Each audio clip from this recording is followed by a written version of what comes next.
Hello, good afternoon, and welcome to Joy News today, live from our studio here in Kokomlemle, Accra. We're live on DSTV channel 421, GoTV channel 125. And coming up in this bulletin, 9 million SIM cards deactivated this morning as deadline for the re-registration of SIM cards with the Ghana card ends. We have details as hundreds mass up at the National Identification Authority in a desperate effort to get their Ghana cards. Also, Supreme Court dismisses case against regulation of plant breeders.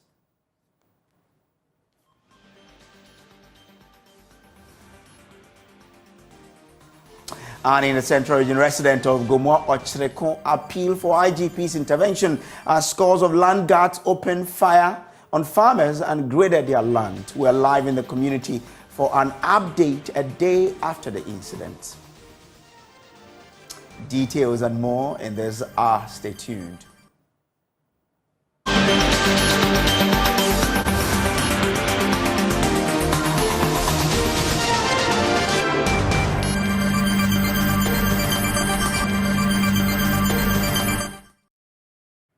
Now, if you haven't been able to make calls, receive calls, send text messages, or execute financial transactions this morning, it's most likely you are one of the 9 million subscribers whose SIM cards have been blocked by the NCA for failure to have it re-registered with your Ghana card.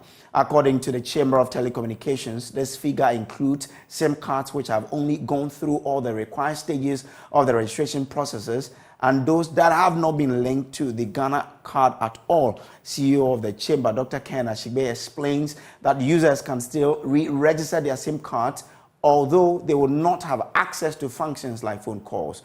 However, he assured that the network operators will safeguard the funds on SIM cards. The Minister of Communications, Osla Osu-Ekufo, announced the start of the re-registration process for all mobile SIM cards on October 1, 2021. Initially expected to last for 6 months, the exercise faced challenges that led to multiple extensions. Meanwhile, hundreds yesterday massed up at the National Identification Authority's office in a desperate effort to get their Ghana card, the key document required to complete the re-registration of SIM cards. Some of them say despite going through the registration process, they still have not been able to access their cards. The National Identification Authority says it is working to ensure that all eligible applicants get their card. The authority has also assured that complaints about double payment for cards will be investigated. Now, in Kumasi, scores of subscribers have thrown some telecommunication service centers in Kumasi in a desperate attempt to restore their account. Love FM's Nana Boachi Yadom spoke to some affected people in the Ashanti region and joins us live with more. Nana, grateful that you could join us. So what's the situation in Kumasi as we speak? Well, Samuel, we've been to several telecommunication centers this morning where we saw scores of people trooping in to get their SIM card activated. Some of them said to us that their SIM card even got deactivated several weeks ago for reasons unknown to them. And as earlier, they were able to access their SIM when they came to these telecommunication centers. But just yesterday, after the announcement was made by these telcos, they are unable to have access to their SIM cards. In fact, they are unable to use them to make calls or to do anything with it. So they have took into several telecommunication centers this morning to get access to their SIM cards, to get it activated after it was deactivated yesterday. And have they had any breakthrough with the attempt of getting their cards restored? I spoke to some officers, some local managers of these telecommunication centers. According to them, it will take time for these people who got their SIM cards deactivated. It will take time for them to get their SIM cards activated because they need to go through some processes before they can get their SIM cards activated for them. Well, in Accra, we are told that some people have gone through the process to try and get their cards linked to the Ghana cards. But what's the situation like in Kumasi? What are people telling you is or are the reasons why they've still gotten their cards to be disconnected? So we spoke to more than 3 people who, according to them, they have their SIM card connected to their Ghana card, but they do not see why their SIM card got deactivated. Well, one woman was sharing her experience. According to her, when she first had an encounter, when she first had a SIM card deactivated, she reached out to the NIA, and then they checked it, and they said her SIM card is rightly connected to her Ghana card. But right afterwards, yesterday, she had her SIM card deactivated again. And just as we are trooping into these telecommunication centers, we have a number of people trooping into the NIA office in Edum, trying to get access to their Ghana card. Some of them also want to get clarity on why they have their SIM cards deactivated. Interesting. Anyway, let's see how it goes. I'm grateful for joining us here. So that's the situation in the Ashanti regional capital of Kumasi. To other stories now, and the Supreme Court has, in a unanimous decision, dismissed the case filed against the regulation of plant breeders. Parliament in 2020 passed the Plant Variety Protection Act to regulate breeders. Now, the law makes a breeder bound to any measure taken by Ghana to regulate the production, certification, and marketing of material of a variety, or the importation or exportation of material, end quote. Food advocacy group Food Sovereignty Ghana dragged the Attorney General to the Supreme Court, contending that these portions of the law are unconstitutional. The court, however, disagreed and dismissed the case. Legal Affairs correspondent Joseph Akable tells us more. So the law defines a breeder as a person who bred or discovered and developed a variety, the employer of the person or the successor of the person in title, and it makes the breeder bound to any measure taken by Ghana to regulate the production, certification, and marketing of material of a variety, of the importation or exportation of the material. And so under this particular law, it requires that breeders apply for a plant breeder right in order to undertake the activity. As far as Food Sovereignty Ghana is concerned, they took the view that these portions of the law are unconstitutional.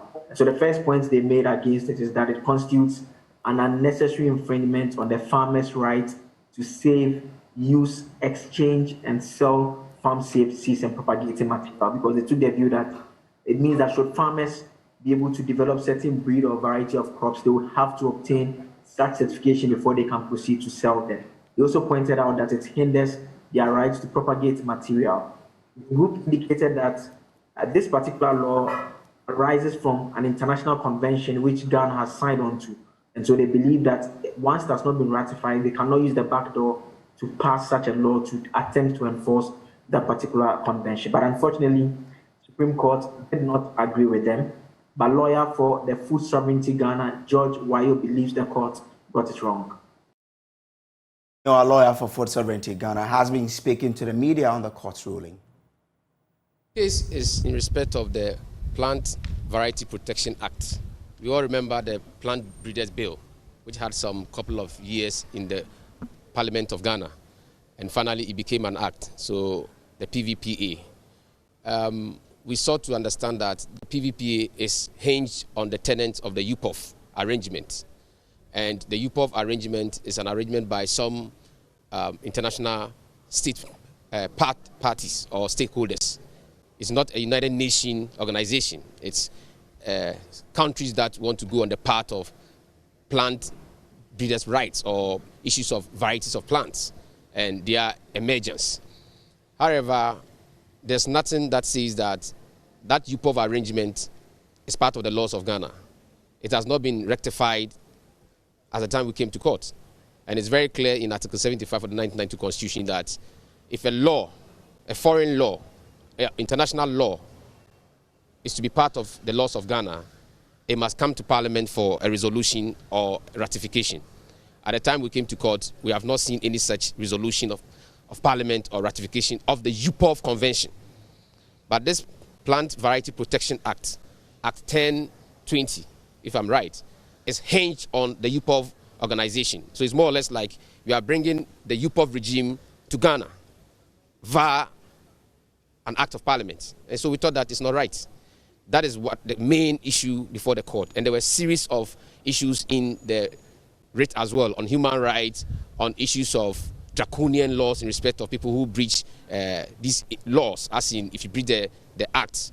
For example, you'll be sentenced to 10 years if you are holding somebody's seedlings and all that.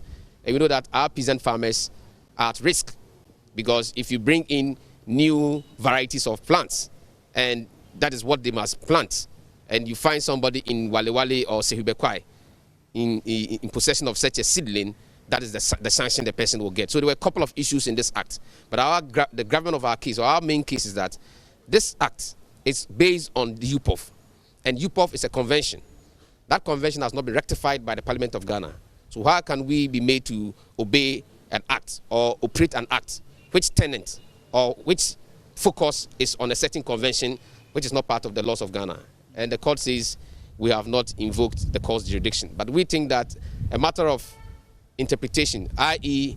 if a convention, an international convention, an international law, any law out there which is not originally part of the laws of Ghana, if that law has to be part of the laws of Ghana, shouldn't it go under Article 75? And if that has not happened, it's not a matter of interpretation. And if it's a matter of interpretation, it's not the Supreme Court that a party or a citizen will come to for such interpretation. Yet they said their jurisdiction have not been invoked. We are yet to see the full reason, like the court said, the reasons for this ruling, unanimous ruling, will come out. And then we'll advise our clients and possibly seek a review, because we think that the UPOF arrangement is a convention. It is not part of Ghana's domestic law.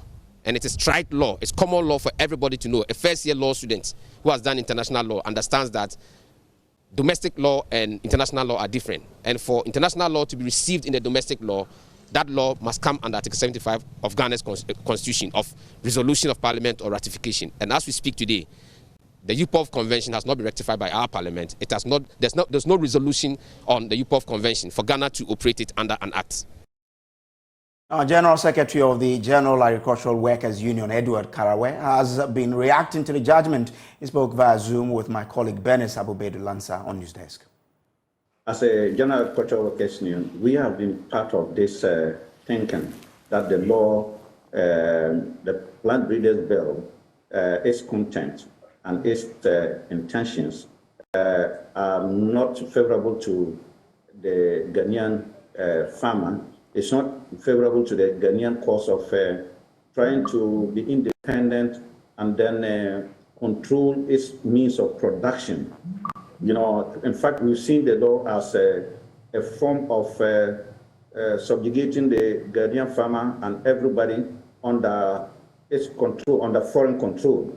You know, apart from the legalities, where the Supreme Court said that their jurisdiction was not properly invoked, and then the reasons are yet to come.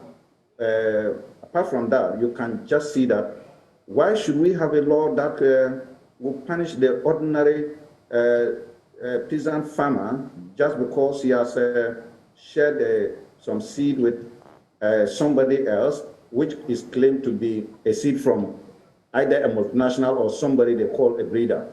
You know, and the punishment for the violation of the law is also punitive. And I don't understand why matters of this nature, which are not hardcore criminal offenses, why should they receive such a severe punishment? The law, in its present terms, is not a good law for Ghana. It's not going to promote agricultural production. It is going to impoverish the already poor farmers, and it is going to take away their fundamental right, you know, to own their own seed and then also share that seed with other people. Now, indigenous communities have vital knowledge about the local ecology, which needs to be harnessed to preserve biodiversity and promote a balance in the ecosystem. According to the principal of St. Monica's College of Education, Dr. David Ochre Kranchi, any endeavor to remedy the problem of environmental degradation will be ineffective unless adequate alternative livelihoods are provided. He believes indigenous people provide strong communal systems for managing natural resources, including forest and water bodies. Sustainable and viable alternative livelihood. In fact, I am poor and at the same time hungry. I want to eat. So when you are telling me that I should not do galamsey, I should not cut trees for firewood, then what alternative are you putting there for me? Proposing that government should take seriously, government should think seriously about the employment situation in our country. We need to. Many young people, when you go to this Galamsey site, they are mostly young people, and their minds are that they want what they will eat and nothing else. So if you want to stop them, then you have to provide alternatives for them. Dr. Koranchi was speaking at a public lecture on environmental degradation in Ghana at the campus of the St. Monica's College of Education. According to him, indigenous knowledge in plant and animal species, habitats and relationships needs to be harnessed to preserve biodiversity. He says incorporating local decision-making processes and empowering traditional leaders remain essential in sustainable land and resource management. Community-based natural resource management. Those things were there. Those things were there. Sometimes I ask myself, why is it that the Okonfo in the community knows where the Edru was in that forest? Okay, because they had been trained as part of their practice to participate in the conservation of some of these medicinal plants, and they were doing that. We need to find a way of getting our communities to participate in the protection of our natural resources, protection of our water bodies, and other natural resources. Let's talk about how our people will not use chemicals to destroy our water bodies. According to Dr. Koranchi, it is critical to recognize and appreciate indigenous knowledge and practices in combating environmental degradation in Ghana. Community-based conservation initiatives that Nananum, you can lead all those things, that we can set some areas. My hometown, there was a forest that has been set aside. That forest, nobody goes there, and they say that it is in that forest that they will take water for the chief. My father was the chief of the community. I never stepped in the forest anyway, but the forest was giving water to the home because Nananum decided to set those forests apart. What are we doing today? Nananum, the forests, don't sell them to developers. Developers are ready. If you sell them, they will buy. Environmental degradation has far-reaching consequences in Ghana, affecting various facets of the country's socio-economic growth. It has resulted in biodiversity loss, with many plant and animal species nearing extinction. A report by Mohamed Nuruddin. Moving on to other stories now, and the former Auditor General Daniel Yao Domilevo has lashed out on President Akufo-Addo for taking unconstitutional decisions. This follows a Supreme Court ruling declaring the action of the President as unconstitutional in pushing him, Daniel Domilevo, to proceed on leave prior to retirement. Speaking on Upfront on the Joy News channel, retired Auditor General said he is happy to have been vindicated by the court. I felt vindicated when the decision came. If you remember, when I wrote to the office of the president to draw the attention to the unconstitutionality or the unlawfulness of the directive from the president, I was told it's because I'm not a lawyer, I don't appreciate the law. And I'm happy that those in whose mouths, in whose bosom recite the interpretation of the Constitution and the laws of the country have affirmed my position. So that makes me happy. But that is not my major cause of happiness. What makes me more happy is that from now onward, there are going to be several auditors general to come. There are going to be several presidents to come. There will not be a repeat of what happened in 2022. Any auditor general, or I believe even independent constitution office holders. That is my happiness. What was very disturbing is the fact that we were not only at the Supreme Court with the senior minister or Crow and Associates, but then I had been directed by the Supreme Court to go and look at the evidence of work done by Crow and Associates. And I was given 10 days. 5 days into that, the president said, go away. And then he appoints someone who within 24 hours confirmed that work done was satisfactory. I don't know what methodology he used. I don't want to fault him for that. But it did not sit well with me because, well, it is not my property, it is Ghana's property. But if you handled my property like that, I will not be happy.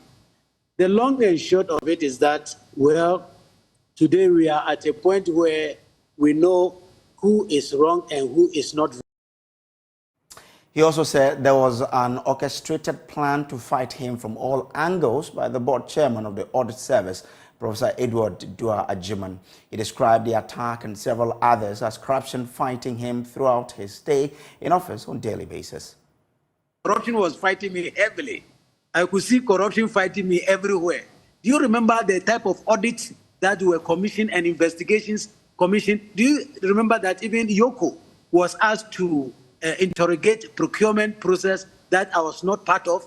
And even in that case, the High Court ruled to say that the behavior of Yoko was unlawful, it was arbitrary, they used very unpleasant words about Yoko. It is all attempt to get me into trouble. After that, the board chairman went and engaged his friend to come and audit me, a private audit firm. I don't know what procurement method he used to come and audit me, and which was also a violation of the Constitution because the Constitution clearly said it's Parliament which will appoint auditors to audit the audit service. But then the board chairman went ahead and did all these things. So I saw corruption fighting me left and right. And the champion that they were using was the board chairman, Professor Dua Ajiman. He was the one holding the PS and the guns and the bullets and shooting left, right, every left and center. Thank God he has not been successful.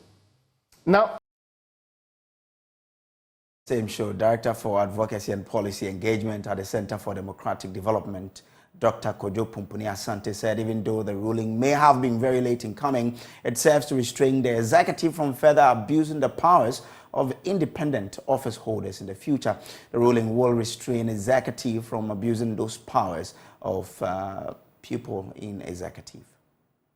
Wrong and violation of the Constitution that was going on will be corrected and that he could stay in office, particularly given his own track record, the kinds of innovations and steps that he was taking to ensure accountability. So we wanted the matter dealt with and to restrain the president from constructively dismissing him.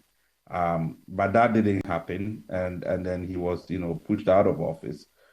But we made the point that the Supreme Court needed to have a pronouncement of this case because the interpretation of the president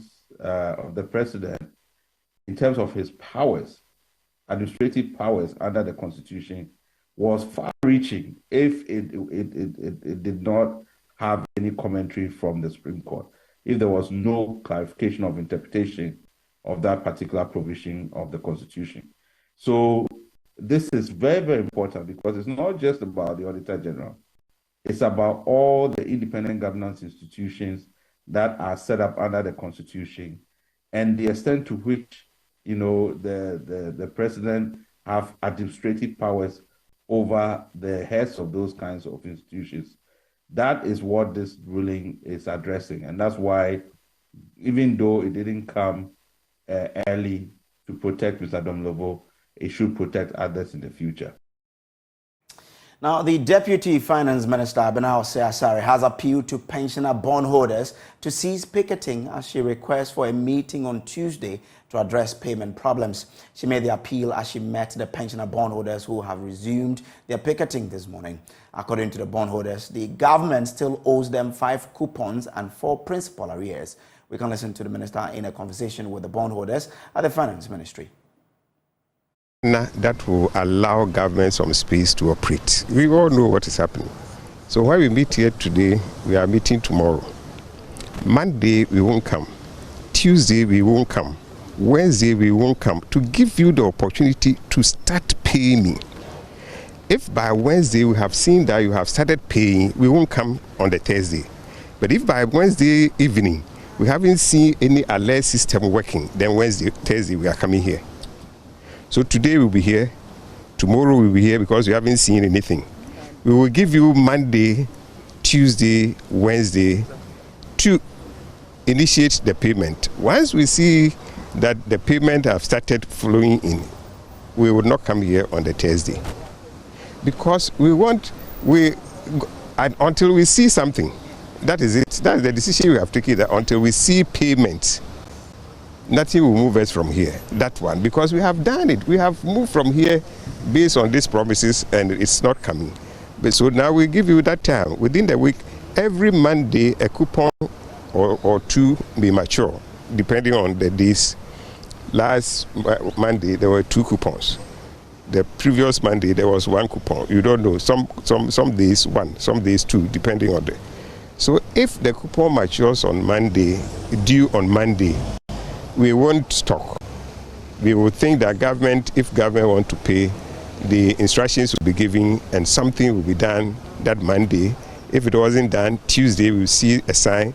If it wasn't done, Wednesday we'll see a sign. If Wednesday we haven't seen a sign, then we take it that government is unable to pay, and then we come here on the Thursday. So that room is there for you. So today and tomorrow we are here. Monday we will give you the opportunity to start paying the 15. It will be 6. I don't know what will happen Monday. We are yet to compute what will be due on Monday. Assuming it is even only 1 coupon, it will be 6 on Monday, coming Monday. If we see that action has started on the payment, by Wednesday we have seen some actions, we won't come here on the Thursday. The next week, if actions are doing it, we will also come here. Before I realize, there will be no gathering here. Let's meet tomorrow, discuss this and look at the long-term payment for the principal. So I would plead that tomorrow you don't come whilst we meet with you and see how best we can look at things. My father here is shaking his head. But as I speak to you, yesterday we collected, or we were given the coupons that were outstanding that we needed to pay, and then we are in talks with Bank of Ghana. And so I would ask that let's give ourselves tomorrow to have that meeting that you said you wrote to us but we failed to respond. Let's give ourselves that opportunity to have that meeting, and then I believe that from Monday you would see some payments being reflected for the coupons. Madam Deputy Minister, what we will do is that tomorrow we will be here, but our leaders will come and meet with you, so that as soon as we finish, we will come and relay the message to them. So allow them to come. Yes. Have Monday yes. to Wednesday. They will give you the Monday, Tuesday, Wednesday. You know. Yeah, when we meet, they will put it into writing. We're meeting with you tomorrow, so we'll put that into writing. We will also come and meet you. Yeah. As we are there, they are here. They will be backing us. When we finish the meeting, from that we will know how to what to do subsequently. At least we should also understand you. Thank you very much. Thank you. So my colleague James Kwesi Aveji, who has been covering this particular picketing, joins me live via Zoom now. So James, they have been given the ministry some conditions for it to be fulfilled. They said they will be back if monies do not reflect. What is the current mood now?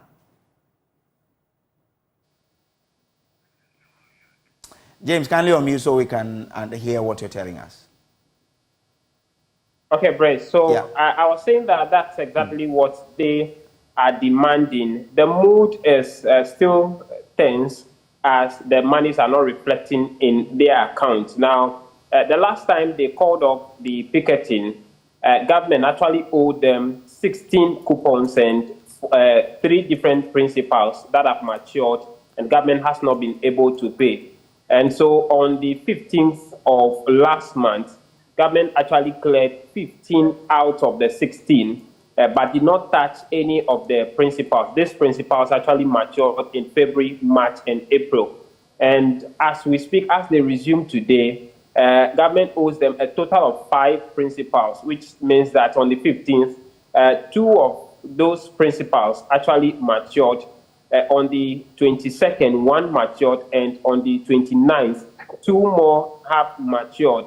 And so a total of 9 coupons is what government is owing them now. And another principal has also matured just this May ending. And so from February to May, we have 4 outstanding principals that government needed to pay them. And so that's why they have come back. Although government have cleared some, they say that they want the fact that some principals and coupons are still maturing without government paying them could lead us to where we started from, where so much have accumulated with government not paying. So they want a government to clear all of this and be able to pay the subsequent ones as they mature before they can stop the picketing. They do not want a situation where they will say that government has demonstrated the willingness to pay, where they will stop, and then government continues on the tangent of reneging in the payment. And so that's what brought them back today.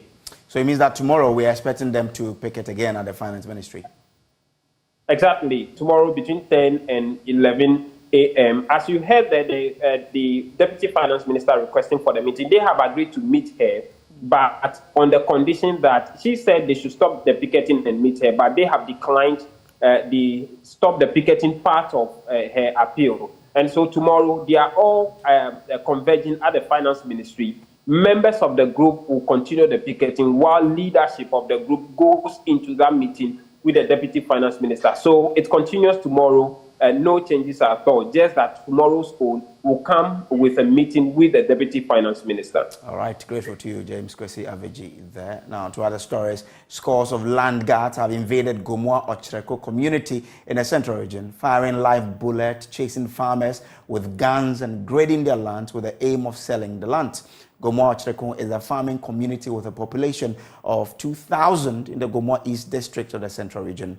Some of the residents are accusing some opinion leaders and some politicians from Efutu for the disturbances. In an interview with Adum News, some of the residents appealed to the IGP and to intervene and avert further violence. Here is youth leader Clement Ochre speaking to us earlier. It was about 6 months ago that we saw some signposts mounted from Otreko Junction towards 14 and 8 enclave.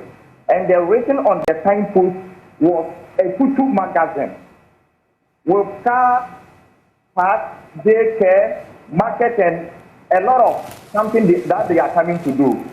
So we informed Nananum and they command the youth in the community to go and pull them and send them to Otreko police station. So after that, we didn't have anything or nobody came to question what we have done. So about 2 weeks ago that we saw some macho men with some sophisticated weapons and bulldozers started pushing our land. That is where we made a report to Otreko Police Station, Dominancy Police Station, Millennium City. And even we wrote a petition to Regional Commander, but still nothing has been done about it. The most funny aspect is that Otreko is situated in Gomoa East constituency.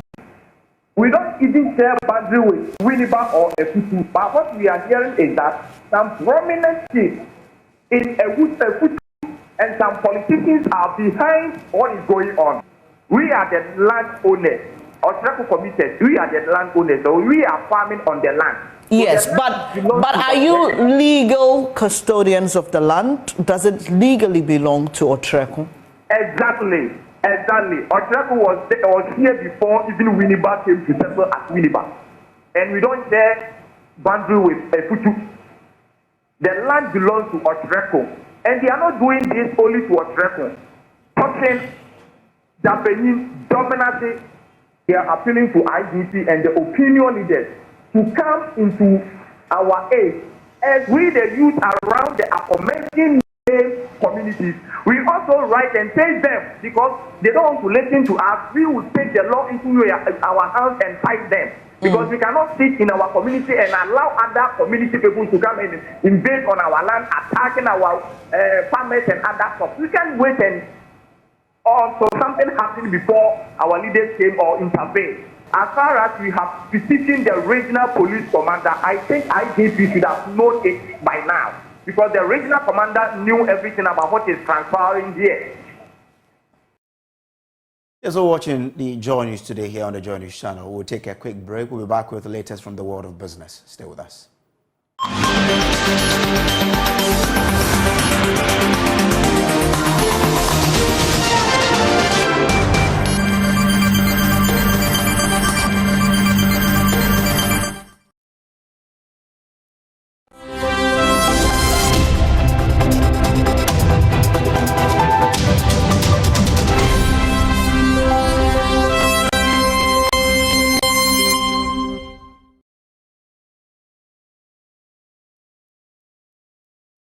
Hi, welcome to Business. My name is Darryl Kwao. The internal auditing must be seen as a critical tool to help Ghanaian businesses go beyond their owners to become African giants. This is an assertion by partner and head of advisory at KPMG Ghana, Anthony Akoto. According to him, the challenges of many businesses in Ghana can be linked to the absence of good controls through internal auditing. Mr. Akoto was speaking to Joy Business after a panel discussion to climax Internal Audit Awareness Month. Internal Audit Awareness Month is dedicated to celebrate internal auditors and their impact on business growth. Under the theme, Revitalizing the Role of Internal Audit for Sustainable Growth, the panel delved into mechanisms to make enterprises survive the current disruptions in the economy and the important role of the internal auditors. KPMG and the Institute of Internal Auditors are organizing this for the second time. Head of Advisory and Partner at KPMG, Andy Akoto, believes that having good internal control systems can prevent businesses from collapsing in the early stages. Naturally, internal audit must be seen as a strategic partner to build multi-generational businesses in the context of Ghanaian enterprises, because what we find very brilliant enterprising entrepreneurs giving birth to businesses, but once they are no more, for whatever reason, those businesses fail to thrive after them. Internal audit can help deal with this kind of situation because it will examine all matters of governance, sustainability, succession planning, talent acquisition, and bring an objective and independent view to how to continue to enhance the business, add effective controls, and ensure that everyone is accountable for the reason why they are part of the enterprise. Speaking on the same topic, Deputy Managing Director at GCB Bank, Emmanuel Date Lamte, stressed the need for internal auditors to identify risk around business and act timely. There are a number of areas which I would say internal audit is critical to driving sustainable business. Typically, you do find in many institutions traditional risk areas like market risk, credit risk, operational risks tend to get a lot of focus. But strategic risks around the long-term sustainability of the business or existence of the business tends to be pushed back. And this is why I think that internal audit with the expertise are able to connect the dots across many aspects of the bank and then challenge management, lead with questions on matters relating to strategic risk. The event was climaxed with awards for some deserving staff and a cake cutting ceremony. Now, the National Insurance Commission is encouraging informal sector businesses to take advantage of enhanced insurance policies to increase their participation and benefit. The informal sector employs about 80% of the country's workforce. Ashanti Regional Manager of NIC, Farouk Dramani, believes increased enrollment in insurance policies will help keep the informal sector businesses afloat. He spoke at the launch of Prudential Life's insurance policy cover for informal sector players in celebration of the company's 175th anniversary. Love FM's Anabuachi Adam has more in the following report. Insurance penetration in Ghana remains low despite enhanced drive. Apathy is high among players in the informal sector, though they constitute a high percentage of the country's labor force. Some businesses have suffered due to failure to insure against accidents. The Ashanti Regional Manager of the National Insurance Commission, Farouk Dramani, is calling for attitudinal change among the informal sector players. The Commission is very much in support of what we call micro insurance, because today in Ghana, the working force, 80% of the working force of Ghana are in the informal sector, and that is why micro insurance is very important, so that the informal sector is roped into the insurance sector, so that they can also have insurance policies to take care of their needs. He spoke at the launch of the Prudential Life's Mekakrawa insurance policy, which is set to include unbanked, wholesale and middle income earners of all classes. The policy is geared towards ensuring financial inclusivity among Ghanaians, particularly from the informal sector. According to the CEO of Prudential Life Insurance Ghana, Dr. Hazel Barat, the Mekakrawa insurance policy is to support every Ghanaian to make the best out of life no matter how much one earns. So you can be paying 3 cents or 45 cents every month to have cover and protection against 4 critical illnesses. Right? So that's how we should go into that. How we listen to people, understand them, and deliver on helping them achieve the best in life. So that's our purpose in Prudential Life. What are the conditions? We have stroke, we have kidney disease, liver disease, and cancer. Kejetia Market in Tomahima, Nana Yabwedu, encouraged the informal sector to take advantage of the opportunity.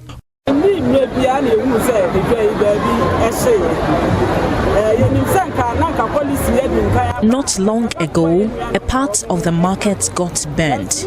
We know if these policies were in existence, it would have helped some of our people. I am encouraging all our traders to get involved.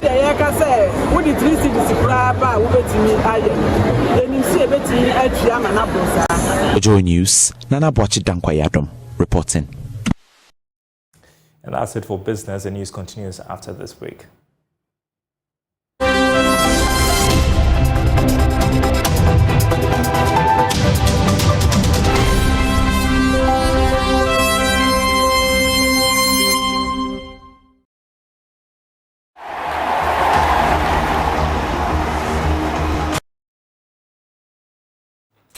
Let's do sports now on a Joy News today with me, Muftau Nabila Abda, head coach of the Black Princesses. Yusuf Basigi says that he's not going to put pressure on the girls ahead of the final of the ongoing Wafubi Cup of Nations happening in Kumasi. Ghana secured a ticket to the grand finale of the competition after coming from behind to defeat Burkina Faso 3-1 in that game. Now, let's talk about Tanoba Farquhar. They have qualified to the Ghana Premier League. However, the man who led them to book the ticket to participate in the next edition of the Ghana Premier League has not got a qualification to be able to lead the technical bench. He is Abubakar Fusseini, but he insists that he's got a qualification to be able to assist the new head coach who will be appointed and has called on management to give an opportunity to serve. It will be very disappointed. You qualified with the club and you couldn't continue to the Premier side. You know, you will feel. But that's the rules of club licenses. But we are pleading to them. They should speed up things for us to give us opportunity to go and do the license A, so that we can get that opportunity to sit in the dark out for the Premier League matches. But do you think that you still have a massive role to play in this team? Because you secure the qualification, you know the core of the team, you know the heart of the team, you know the players who can do well, and you know that if we bring player A or B, we'll be able to augment the squad to be very, very competitive. Do you still think you have a role to play within this team? And if anyone with a license A is coming, you should be there to support that person. Okay. I have a lot to do in the team because the philosophy we use to qualify. If a new coach comes, I don't know he will continue with that philosophy. I don't think he will use those players are there. He will definitely blend the old and new. That one too is not easy. Before you realize, you know, you are down to the bottom of the. So I will play part in the team. So. That's your sports for now. We do have more sports stories on myjoyonline.com and also at 2 p.m. when we come your way with sports today. We appreciate your company.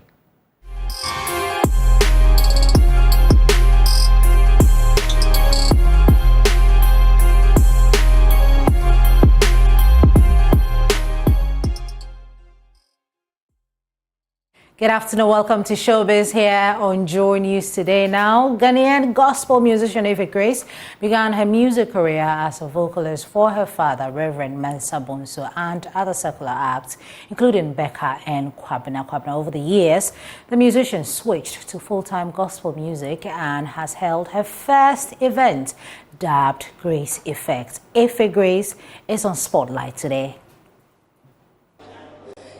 Full-time ministry, it's been like 5 years, getting to 6 years, but I started singing like when I was like 9 years. Yeah. I was so touched when I saw your dad do this. I could see all the emotions on your face. How does that make you feel? Oh my God. I know my father is proud. I know my daddy is proud. For him, it hasn't been easy. You know, he's been in the music ministry for years, and to see what God is doing with me, he's a proud father. I thank God. I thank God for what he has done tonight. I think the year under review has been so good for you. From Emmy Awards stage, I saw your beautiful performance. Now you have your own concert. Is it going to be a yearly thing, or just because of the recording, that's why you did the Grace Effect? It's going to be a yearly thing, yeah. Yeah. So right after the Grace Effect, what are we expected to see from Effie? An album straight up. An album straight up.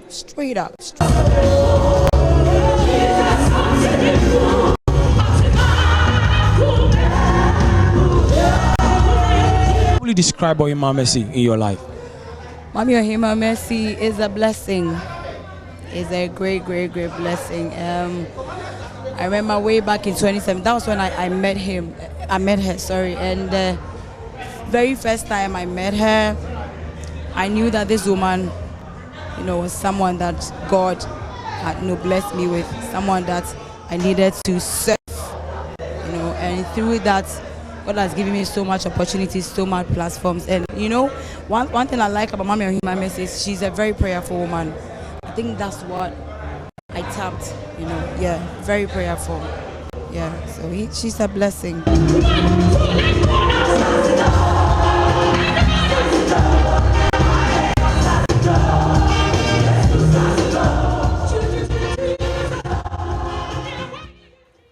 On that note, we end Showbiz here on Joy News Today. There's more Showbiz in our subsequent bulletins, also on myjoyonline.com/entertainment. Good afternoon to you, Brace.